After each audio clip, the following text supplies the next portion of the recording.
The Wellington bomber shuddered as the first flak burst detonated 200 feet below its port wing.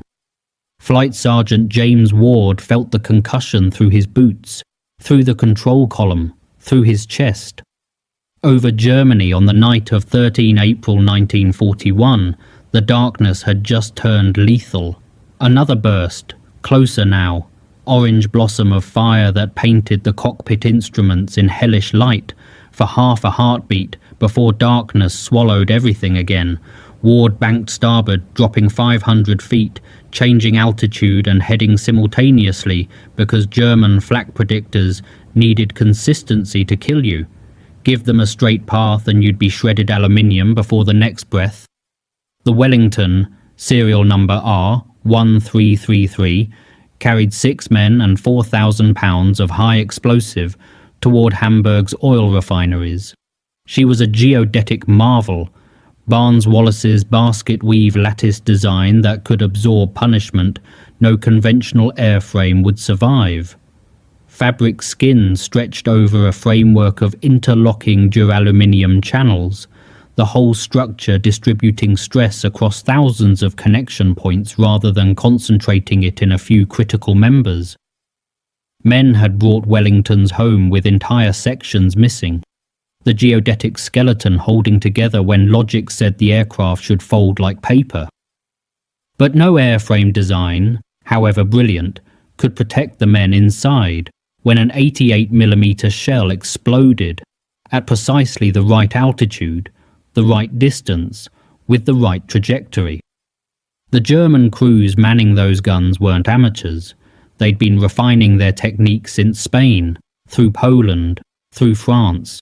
By April 1941, they'd become artists of aerial murder, calculating windage and altitude and aircraft speed with slide rules and practiced eyes, sending shells into the bomber stream with industrial efficiency. Ward pushed the throttles forward, both Bristol Pegasus engines responding immediately, their 1,000 horsepower each driving the Wellington toward 200 miles per hour. Speed was life, altitude was life, unpredictability was life. Behind him, the navigator was calling out course corrections. The wireless operator had his headset clamped tight against his skull. The rear gunner was traversing his turret through empty darkness looking for night fighters that might be climbing toward them right now. The air stank of oil and hydraulic fluid, and the sweat of 6 men who understood that every second over enemy territory reduced their statistical probability of seeing dawn. Then the world ended, not metaphorically, literally. One moment Ward was flying his aircraft through hostile airspace, managing engine temperatures and fuel consumption and bomb aimer instructions. The next moment, an 88mm shell detonated 16 feet ahead of the cockpit, and the explosion transformed the front of the Wellington into a storm of shrapnel moving at thousands of feet per second. Steel fragments punched through fabric and duraluminium and perspex, through instruments and control cables and human tissue, with equal indifference. The cockpit ceased to exist as an enclosed space. Wind screamed through what had been walls. Instrument panel shattered into glittering fragments. The control column jerked in Ward's hands as cables parted or jammed. Temperature dropped from survivable to killing cold in seconds. Outside air at 12,000 feet over northern Germany in April was 20 degrees below freezing. And now that air was inside the aircraft, tearing at anything not secured, filling lungs, freezing moisture on any exposed surface. Ward couldn't see, not wouldn't see, couldn't see. His face had caught shrapnel, blood sheeting down from his forehead into his eyes. The left side of his face transformed into raw meat by metal fragments, travelling faster than rifle bullets. Pain came second, shock arriving before his nervous system could properly register what had happened. The Wellington was dropping, nose down, engines screaming, and Ward was blind. James Allen Ward hadn't planned on becoming a bomber pilot. Born in Wanganui, New Zealand in 1920, he'd grown up with sheep and hills and silence, the kind of silence that teaches a man to be comfortable inside his own head. His father ran a farm on the North Island, and Ward had assumed he'd do the same, following the pattern that had shaped his family for generations. University wasn't on the cards, aviation certainly wasn't, but 1939 had a way of reshaping every assumption, every plan, every future. When Britain declared war on Germany that September, New Zealand followed within hours. The Dominion had no choice, really. Constitutional ties bound Wellington to London, and beyond legalities, there existed a sense of obligation that transcended paperwork. The old country was at war, which meant the colonies would fight. Within weeks, the New Zealand government had committed to the Empire Air Training Scheme, a vast machinery designed to transform farmers and clerks and university students into pilots, navigators, wireless operators, gunners. The scheme would eventually train over 130,000 aircrew across Canada, Australia, New Zealand, and southern Rhodesia, young men pulled from peaceful lives and taught to kill from the sky. Ward volunteered in early 1940. The Royal New Zealand Air Force accepted him, measured him, tested his eyesight and reflexes and capacity to function under stress. They found him adequate, not exceptional, but adequate, which was precisely what Bomber Command needed. The RAF wasn't looking for virtuosos. They needed reliable men who could follow procedures, maintain formation, find targets, bring damaged aircraft home. Ward passed through initial training in New Zealand, learning basic flying on Tiger Moths, those docile biplanes that forgave most mistakes and taught fundamental skills without killing students who made errors. By mid-1940, he'd shipped to Canada for advanced training. The scheme's logic was brutally practical. Train aircrew far from German interference in countries with space and fuel and aircraft to spare, then ship them to Britain once they'd accumulated enough hours to be useful. Ward learned instruments flying, night flying, cross-country navigation, formation work. He learned to trust his instruments when his instincts screamed otherwise, to fly through cloud without visual reference, to calculate wind drift and fuel consumption and dead reckoning positions. The training was thorough because the operational environment was unforgiving. Men who couldn't navigate at night over blacked-out Europe didn't come home. Men who panicked in cloud flew into hillsides. Men who couldn't handle their aircraft under stress died, along with their crews. Ward earned his wings and his sergeant's stripes, then crossed the Atlantic to Britain. By early 1941, he'd been posted to No. 75 Squadron based at RAF Feltwell in Norfolk, a New Zealand squadron flying Wellingtons under RAF Bomber Command's operational control. The squadron had formed in April 1940, initially equipped with Vickers Wellingtons, twin-engine medium bombers that represented Britain's primary offensive capability before the heavy bombers arrived. 75 Squadron's badge showed a wedge-tailed eagle, and their motto was Ake Ake Kia Kaha, Maori for forever and ever be strong. Most of the aircrew were New Zealanders, men who'd travelled 12,000 miles to fight someone else's war that had somehow become theirs too. The operational tempo was relentless. Bomber Command's theory, not yet proven, frequently disputed, held that strategic bombing could cripple Germany's war economy, breaking civilian morale and industrial capacity without the mass slaughter of trench warfare. Whether this theory was correct remained unclear in April 1941, but it shaped every mission, every briefing, every target selection. Hamburg, Cologne, Berlin, the Ruhr. Industrial cities, night after night, Wellingtons and Hamptons and Whitleys droned east across the North Sea, dropped their bombs through darkness toward targets they rarely saw clearly, then turned for home through flak and fighters and mechanical failures. Ward flew his first operations in March 1941. The learning curve was steep and bloody. Roughly 5% of Bomber Command aircraft failed to return from each mission, statistical attrition that meant most crews wouldn't survive a 30-operation tour. Ward learned this quickly. Learned to not befriend new crews too enthusiastically because they might vanish within a week. Learned to compartmentalize fear because dwelling on probabilities made flying impossible. The briefing room at RAF Marham, 75 Squadron had moved there in March, smelled of cigarette smoke and damp wool, and the particular anxiety that preceded operational missions. Ward sat among 30 other aircrew on 13 April, watching the intelligence officer pull back the curtain that covered the wall map. The red ribbon stretched from Norfolk across the North Sea to Hamburg, Germany's second-largest city, a major port and industrial centre. Groans rippled through the room. Hamburg meant heavy flak concentrations, searchlight batteries that could illuminate entire bomber streams, night fighters guided by increasingly sophisticated ground control. Hamburg meant losses. The target was specific: oil storage facilities and refineries in the port area.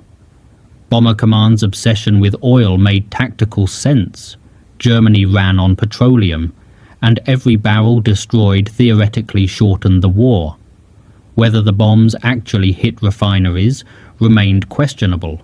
Night bombing accuracy in April 1941 was abysmal, with most bombs falling miles from their intended targets, but the theory drove operations regardless.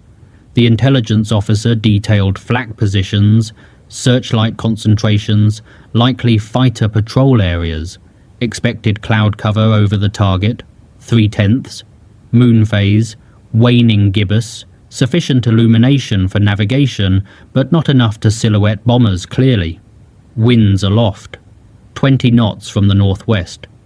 Route out, dogleg north to avoid known flak concentrations, then southeast toward Hamburg. Route home, direct because fuel wouldn't permit deviations.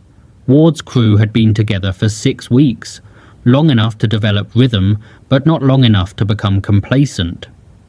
His second pilot, the man who'd sit beside him in the right-hand seat, was Sergeant Johnny Lawson, another New Zealander, younger than Ward, competent, but still learning the 1,000 small judgments that separated adequate pilots from ones who brought damaged aircraft home. The navigator was Sergeant Bill Gregory, a Londoner who'd studied surveying before the war and possessed the spatial reasoning essential for dead reckoning navigation over blacked-out Europe.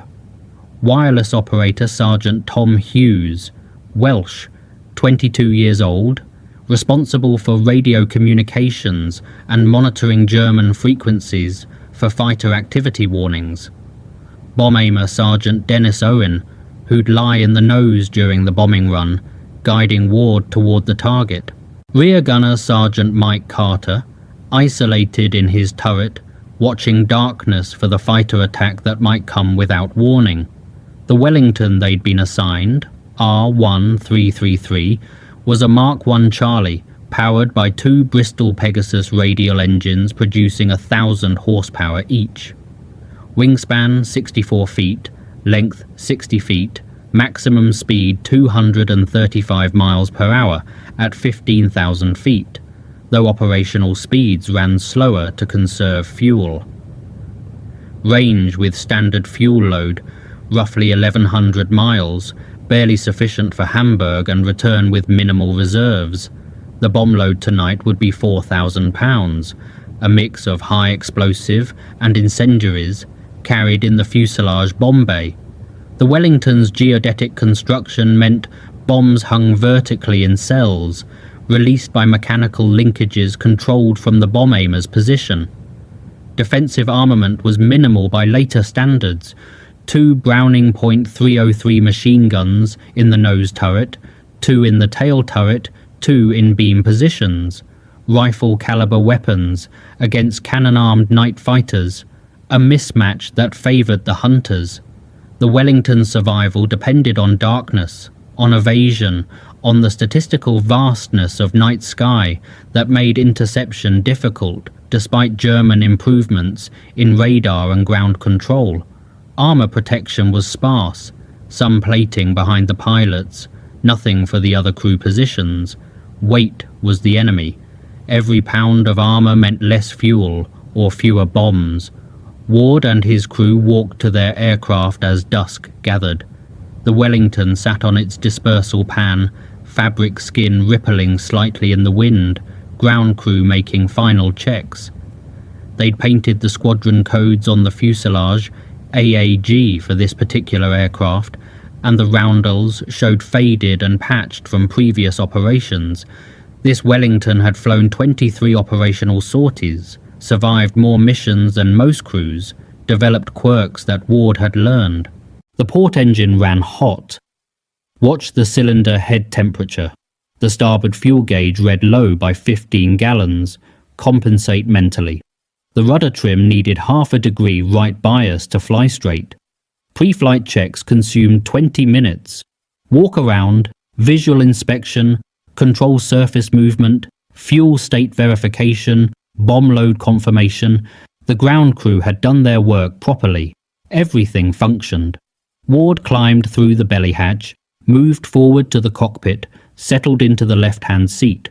Lawson took the right seat. Behind them, the rest of the crew found their positions. Gregory at his navigation table, Hughes at his wireless set, Owen prone in the nose, Carter climbing into the rear turret. The German 88mm Flak 18 gun represented the Wehrmacht's most effective anti-aircraft weapon, a marriage of precision engineering and brutal mathematics that had been killing Allied bombers since the war began. The shells it fired weighed 20 pounds, contained 1.5 pounds of high explosive, and travelled at over 2,000 feet per second.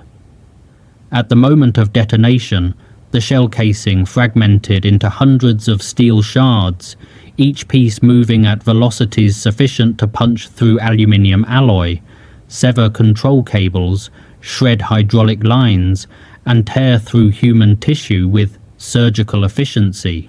The effective burst radius was roughly 80 feet. Anything within that sphere faced catastrophic damage.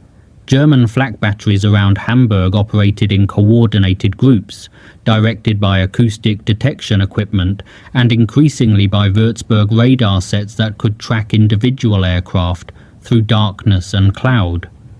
Predictors, mechanical computers that calculated firing solutions based on aircraft altitude, speed, and heading, allowed crews to position shells precisely where bombers would be in the seconds between firing and detonation. The shells climbed to altitude on time fuses, preset during loading to detonate at specific heights. When the bomber stream approached, the flak batteries created a vertical barrier of exploding steel, forcing aircraft to fly through zones where survival became statistical probability rather than pilot skill. The shell that hit Ward's Wellington had been fired from a battery 3 miles northwest of the target, part of Hamburg's outer defensive ring. The crew had tracked R-1333 for 40 seconds, calculating its course and altitude, adjusting their aim for wind and the Wellington's modest speed. They'd loaded the shell, set the fuse for 12,000 feet, fired, then immediately began preparing the next round. Their gun was one of 64 88mm weapons defending Hamburg that night, firing in coordinated salvos that created overlapping kill zones. The mathematics favoured the defenders. A bomber stream of 30 aircraft passing through such defences would statistically lose 1 to 2 aircraft to flak alone. The shell had detonated 16 feet ahead of the cockpit, slightly above the aircraft's centerline. The explosion created a pressure wave that travelled faster than sound.